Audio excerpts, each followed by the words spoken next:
अपू के साथ 2.5 साल।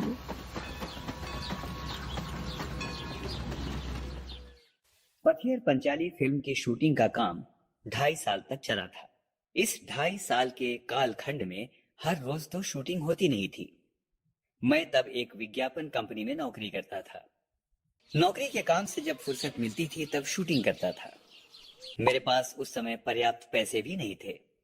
पैसे खत्म होने के बाद फिर से पैसे जमा होने तक शूटिंग स्थगित रखनी पड़ती थी। शूटिंग का आरंभ करने से पहले फिल्म में काम करने के लिए कलाकार इकट्ठा करने का एक बड़ा आयोजन हुआ। विशेषकर अपू की भूमिका निभाने के लिए 6 साल का लड़का मिल ही नहीं रहा था। आखिर मैंने अखबार में उस संदर्भ में एक इश्तेहार दिया। रास बिहारी एवेन्यू की एक बिल्डिंग में मैंने एक कमरा भाड़े पर लिया था। वहां पर बच्चे इंटरव्यू के लिए आते थे। बहुत से लड़के आए, लेकिन अपू की भूमिका के लिए मुझे जिस तरह का लड़का चाहिए था वैसा एक भी नहीं था। एक दिन एक लड़का आया। उसकी गर्दन पर लगा पाउडर देखकर मुझे शक हुआ। नाम पूछने पर नाजुक आवाज में वह बोला, किया। उसके साथ आए उसके पिताजी से मैंने पूछा, क्या अभी अभी इसके बाल कटवा कर यहाँ ले आए हैं? वे सज्जन पकड़े गए। सच छिपा नहीं सके। बोले, असल में यह मेरी बेटी है। अपू की भूमिका मिलने की आशा से इसके बाल कटवा कर आपके यहाँ ले आया हूँ। विज्ञापन देकर भी अपू की भूमिका के लिए सही तरह का लड़का न मिलने के कारण मैं तो बेहाल हो गया। आखिर एक दिन मेरी पत्नी छत से नीचे आकर मुझसे बोली, पास वाले मकान की छत पर एक लड़का देखा, जरा उसे बुलाइए तो। आखिर हमारे पड़ोस के घर में रहने वाला लड़का सुबीर बनर्जी ही पथेर पांचाली में अपू बना। फिल्म का काम आगे भी 2.5 साल तक चलने वाला है। इस बात का अंदाजा मुझे पहले नहीं था, लेकिन जैसे जैसे दिन बीतने लगे वैसे वैसे मुझे डर लगने लगा। अपू और दुर्गा की भूमिका निभाने वाले बच्चे अगर ज्यादा बड़े हो गए तो फिल्म में वह दिखाई देगा, लेकिन मेरी खुशकिस्मती से उस उम्र में बच्चे जितने बढ़ते हैं उतने अपू और दुर्गा की भूमिका निभाने वाले बच्चे नहीं बढ़े। इंदिरा ठाकरोन की भूमिका निभाने वाली 80 साल की उम्र की चुन्नी बाला देवी 2.5 साल तक काम कर सकी, यह भी मेरे लिए सौभाग्य की बात थी। शूटिंग की शुरुआत में ही एक गड़बड़ हो गई। अपू और दुर्गा को लेकर हम कलकत्ता से 70 मील पर पालसेट नाम के एक गांव में आए। वहां रेल लाइन के पास काश फूलों से भरा एक मैदान था। अपू और दुर्गा पहली बार रेलगाड़ी देखते हैं। इस सीन की शूटिंग हमें करनी थी। यह सीन बहुत ही बड़ा था। एक दिन में उसकी शूटिंग पूरा होना नामुमकिन था। कम से कम 2 दिन लग सकते थे। पहले दिन जगध्यात्री पूजा का त्योहार था। दुर्गा के पीछे दौड़ते दौड़ते अपू काश फूलों के वन में पहुंचता है। सुबह शूटिंग करके शाम तक हमने सीन का आधा भाग चित्रित किया। निर्देशक, छायाकार, छोटे अभिनेता, अभिनेत्री, हम सभी इस क्षेत्र में नवागत होने के कारण थोड़े बौराए हुए ही थे। बाकी का सीन बाद में चित्रित करने का निर्णय लेकर हम घर पहुंचे। 7 दिन बाद शूटिंग के लिए उस जगह गए तो वह जगह हम पहचान ही नहीं पाए। लगा ये कहाँ आ गए हैं हम? कहाँ गए वे सारे काश फूल? बीच के 7 दिनों में जानवरों ने वे सारे काश फूल खा डाले थे। अब अगर हम उस जगह बाकी आधे सीन को शूटिंग करते तो पहले सीन के साथ उसका मेल कैसे बैठता? उसमें से कंटिन्यूटी नदारद हो जाती। उस सीन के अगले अंश की शूटिंग हमने उसके अगले साल शरद ऋतु में, जब वह मैदान फिर से काश फूलों से भर गया, तब की। उसी समय रेलगाड़ी के भी शॉट्स लिए, लेकिन रेलगाड़ी के इतने शॉट्स थे कि एक रेलगाड़ी से काम नहीं चला। एक के बाद एक 3 रेलगाड़ियों को हमने शूटिंग के लिए इस्तेमाल किया। सुबह से लेकर दोपहर तक जितनी रेलगाड़ियां उस लाइन पर से जाती हैं, यह पहले ही टाइम टेबल देखकर जान लिया था। हर दिन एक ट्रेन एक ही दिशा से आने वाली थी। जिस स्टेशन से वे रेलगाड़ियां आने वाली थी, उस स्टेशन पर हमारी टीम के अनिल बाबू थे। रेलगाड़ी स्टेशन से निकलते समय अनिल बाबू भी इंजन ड्राइवर की केबिन में चढ़ते थे, क्योंकि गाड़ी की शूटिंग की जगह के पास आते ही बॉयलर में कोयला डालना जरूरी था ताकि काला धुआं निकले। सफेद काश फूलों की पृष्ठभूमि पर अगर काला धुआं नहीं आया तो दृश्य कैसे अच्छा लगेगा? पथेर पंचाली फिल्म में जब यह सीन दिखाई देता है तब दर्शक पहचान नहीं पाते कि उस सीन में हमने 3 अलग अलग रेलगाड़ियों का इस्तेमाल किया है। आज के डीजल और बिजली पर चलने वाले इंजनों के युग में वह दृश्य उस प्रकार से हम चित्रित न कर पाते। आर्थिक अभाव के कारण बहुत दिनों तक हमें अलग अलग समस्याओं से जूझना पड़ा। एक उदाहरण देता हूँ। मूल उपन्यास में अपू और दुर्गा के भूलो नामक पालतू कुत्ते का उल्लेख है। गांव से ही हमने एक कुत्ता प्राप्त किया और वह भी हमसे ठीक बर्ताव करने लगा। फिल्म में दृश्य ऐसा है कि अपू की माँ सर्वजया अपू को भात खिला रही है। भूलो कुत्ता दरवाजे के सामने आंगन में बैठकर अपू का भात खाना देख रहा है। अपू के हाथ में छोटे तीर कमान हैं। खाने में उसका पूरा ध्यान नहीं है। वह माँ की ओर पीठ करके बैठा हुआ है। वह तीर कमान खेलने के लिए उतावला है। अपू खाते खाते ही कमान से तीर छोड़ता है और इसके बाद खाना छोड़कर तीर वापस लाने के लिए जाता है। सर्वजया बाएं हाथ में वह थाली और दाहिने हाथ में निवाला लेकर बच्चे के पीछे दौड़ती है, लेकिन बच्चे के भाव देखकर जान जाती है कि वह अब कुछ नहीं खाएगा। भूलो कुत्ता भी खड़ा हो जाता है। उसका ध्यान सर्वजया के हाथ में जो भात की थाली है उसकी ओर है। इसके बाद वाले शॉट में हमें ऐसा दिखाना था कि सर्वजया थाली में बचा भात एक गमले में डाल देती है और भूलो वह भात खाता है। लेकिन यह शॉट हम उस दिन नहीं ले सके क्योंकि सूर्य की रोशनी खत्म हुई और उसी के साथ हमारे पास जो पैसे थे वे भी खत्म हुए। 6 महीने बाद फिर से पैसे इकट्ठे होने पर हम फिर बोडाल गांव में उस सीन का बाकी अंश चित्रित करने के लिए गए, लेकिन वहां जाने पर समाचार मिला कि भूलो कुत्ता अब इस दुनिया में नहीं है। अब क्या होगा? खबर मिली कि भूलो जैसा दिखने वाला एक और कुत्ता गांव में है। अब लाओ पकड़ के उस कुत्ते को। सचमुच यह कुत्ता भूलो जैसा ही दिखता था। वह भूलो से बहुत ही मिलता जुलता था। उसके शरीर का रंग तो भूलो जैसा बादामी था और उसके दुम का छोर भी भूलो के दुम की छोर की तरह सफेद था। आखिर यह फेंका हुआ भात उसने खाया और हमारे उस दृश्य की शूटिंग पूरी हुई। फिल्म देखते समय यह बात किसी के भी ध्यान में नहीं आती कि एक ही सीन में हमने भूलो की भूमिका में 2 अलग अलग कुत्तों से काम लिया है।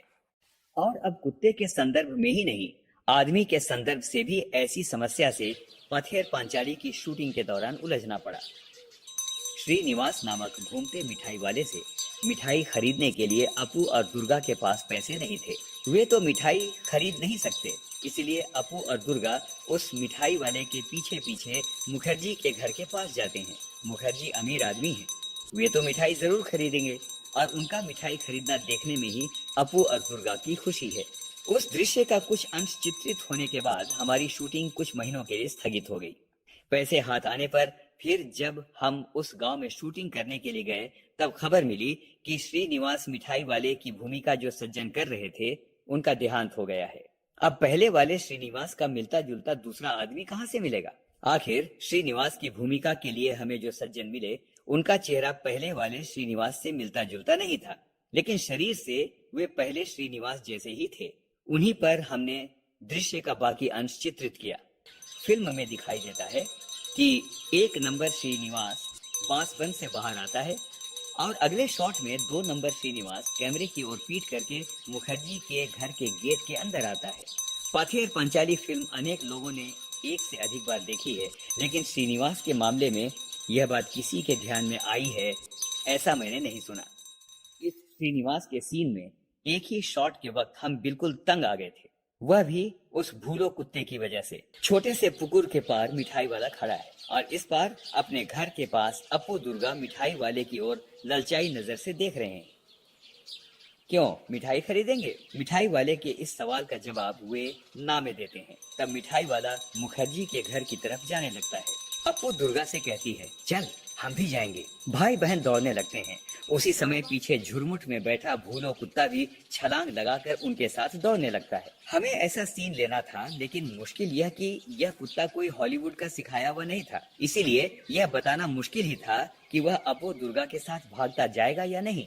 कुत्ते के मालिक ने हमसे कहा था, अपू दुर्गा जब भागने लगते हैं तब तुम अपने कुत्ते को उन दोनों के पीछे भागने के लिए कहना। लेकिन शूटिंग के वक्त दिखाई दिया कि वह कुत्ता मालिक की आज्ञा का पालन नहीं कर रहा है। कीमती फिल्म जाया हो रही थी और मुझे बार बार चिल्लाना पड़ रहा था, कट कट। अब यहाँ धीरज रखने के सिवा दूसरा कोई उपाय नहीं था। अगर कुत्ता बच्चों के पीछे दौड़ा तो ही वह उनका पालतू कुत्ता लग सकता था। आखिर मैंने दुर्गा से अपने हाथ में थोड़ी मिठाई छिपाने के लिए कहा और वह कुत्ते को दिखाकर दौड़ने को कहा। इस बार कुत्ता उनके पीछे भागा और हमें अपनी इच्छा के अनुसार शॉट मिला। पैसों की कमी के कारण बारिश का दृश्य चित्रित करने में बहुत मुश्किल आई थी। बरसात के दिन आए और गए, लेकिन हमारे पास पैसे नहीं थे, इस कारण शूटिंग बंद थी। आखिर जब हाथ में पैसे आए तब अक्टूबर का महीना शुरू हो गया था। शरद ऋतु में निरभ्र आकाश के दिनों में भी शायद बरसात होगी, इस आशा से मैं, अपू और दुर्गा की भूमिका करने वाले बच्चे, कैमरा और तकनीशियन को साथ लेकर हर रोज देहात में जाकर बैठा रहता था। आकाश में एक भी काला बादल दिखाई दिया तो मुझे लगता था कि बरसात होगी। मैं इच्छा करता वह बादल बहुत बड़ा हो जाए और बरसने लगे। आखिर एक दिन हुआ भी वैसा ही। शरद ऋतु में भी आसमान में बादल छा गए और धुआंधार बारिश शुरू हुई। उसी बारिश में भीगकर दुर्गा भागती हुई आई और उसने पेड़ के नीचे भाई के पास आसरा लिया। भाई बहन एक दूसरे से चिपट कर बैठे। दुर्गा कहने लगी, नेबूर पाता करमचा, हे वृष्टि धरे जा, यानी नींबू के पत्ते खट्टे हो गए हैं। हे बादल, अब घर आओ, वापस जाओ। बरसात, ठंड, अपू का बदन खुला। प्लास्टिक के कपड़े से ढके कैमरे को आंख लगाकर देखा तो वह ठंड लगने के कारण सिहर रहा था। शॉट पूरा होने के बाद दूध में थोड़ी सी ब्रांडी मिलाकर दी और भाई बहन का शरीर गर्म किया। जिन्होंने पथेर पंचाली फिल्म देखी है वे जानते ही हैं कि वह शॉट बहुत अच्छा चित्रित हुआ है। शूटिंग की दृष्टि से गोपाल ग्राम की तुलना में बोडाल गांव हमें अधिक उपयुक्त लगा। अपू दुर्गा का घर, अपू का स्कूल, गांव के मैदान, खेत, पुकुर, आम के पेड़, बांस के झुरमुट, ये सभी बातें बोडाल गांव में और आसपास हमें मिली। अब उस गांव में बिजली आ गई है, पक्के घर, पक्के रास्ते बने हैं। उस जमाने में वे नहीं थे। उस गांव में हमें बहुत बार जाना पड़ा, बहुत बार रहना भी पड़ा, इसलिए वहाँ के लोगों से भी हमारा परिचय हुआ। उन लोगों में एक बहुत अद्भुत सज्जन थे, उन्हें हम सुबोध दा कहकर पुकारते थे। वे 60-65 साल के थे। उनका माथा गंजा था। वे अकेले ही एक झोपड़े में रहते और दरवाजे पर बैठकर खुद ही से कुछ न कुछ बड़बड़ाते रहते थे। हम उस गांव में एक फिल्म की शूटिंग करने वाले हैं, यह जानकर वे गुस्सा हो गए। हमें देखने पर वे चिल्लाते, फिल्म वाले आए हैं, मारो उनको लाठियों से।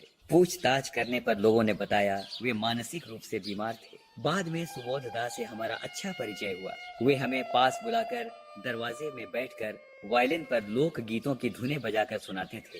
बीच में हमारे कानों में फुसफुसाते, वो साइकिल पे जा रहा आदमी देख रहे हो ना, वह कौन है जानते हो? वह है रूजवेल्ट। रूजवेल्ट 1882 से 1945। पूरा नाम फ्रैंकलिन डिलानो रूजवेल्ट, अमेरिका के 32वें राष्ट्रपति, 1933 से 1945 तक। इन्हें FDR भी कहा जाता था। इन्हीं के कार्यकाल में एटम बम के मैनहट्टन प्रोजेक्ट पर काम शुरू हुआ था। पक्का पाजी 2 चर्चिल 1874 से 1965। द्वितीय विश्व युद्ध के दौरान ब्रिटेन के प्रधानमंत्री थे।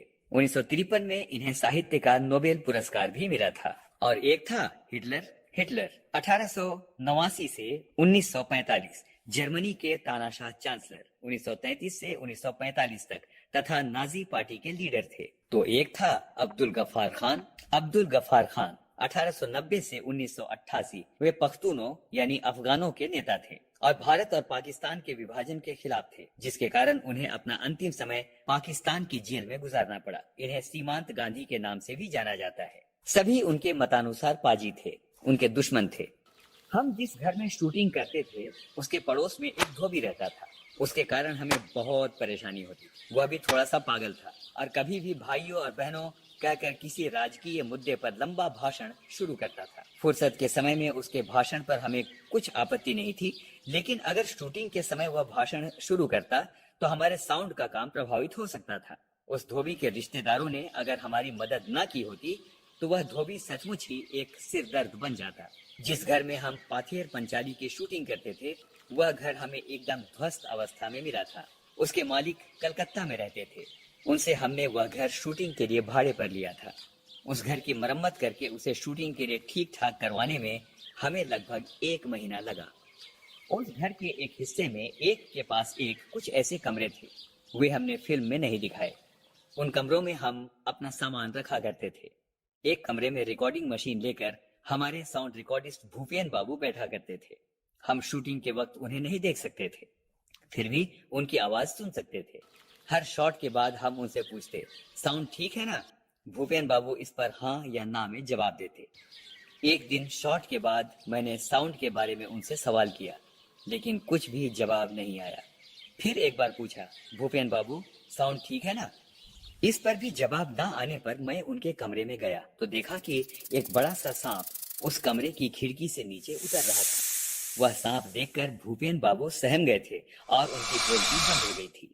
वह सांप हमने वहां आने पर कुछ ही दिनों के बाद देखा था। उसे मार डालने की इच्छा होने पर भी स्थानीय लोगों के मना करने पर हम उसे मार नहीं सके। वह वास्तु सर्प था और बहुत दिनों से वहां रह रहा था।